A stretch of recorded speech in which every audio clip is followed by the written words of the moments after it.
Bismillahirrahmanirrahim. Assalamualaikum warahmatullahi wabarakatuh.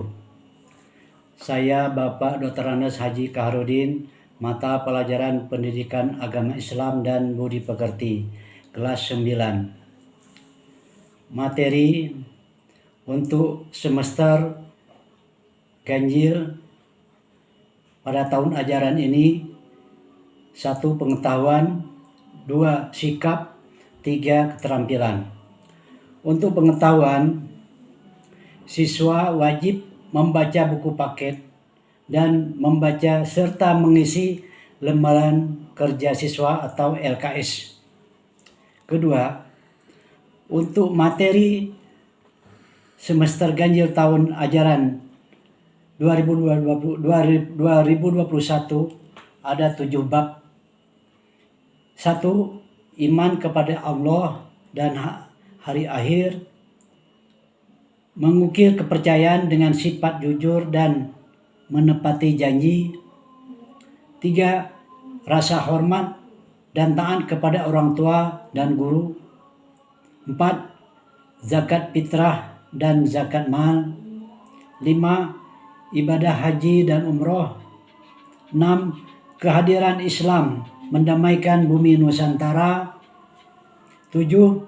Meraih kesuksesan dengan optimis, ikhtiar dan tawakal. Itu untuk penilaian pengetahuan. Yang kedua, sikap. Untuk penilaian sikap, siswa berpakaian harus sopan sesuai dengan peraturan sekolah.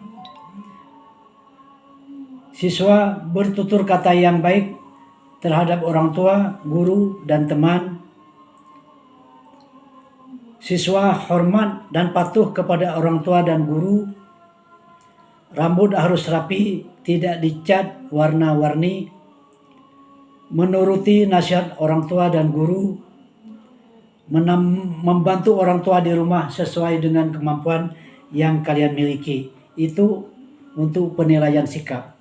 Sedangkan untuk penilaian keterampilan, siswa wajib membaca ayat-ayat suci Al-Quran yang sesuai dengan makhrajul hurufnya serta tajwid, menghafalkan surat pendek, mengartikan dan menjelaskan serta meneladani dari ayat-ayat tersebut dalam kehidupan sehari-hari.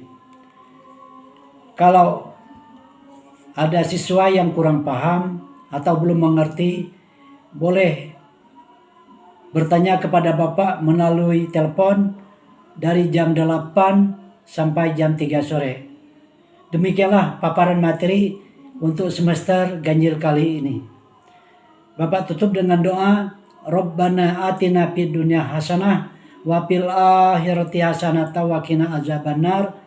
Wassalamualaikum warahmatullahi wabarakatuh.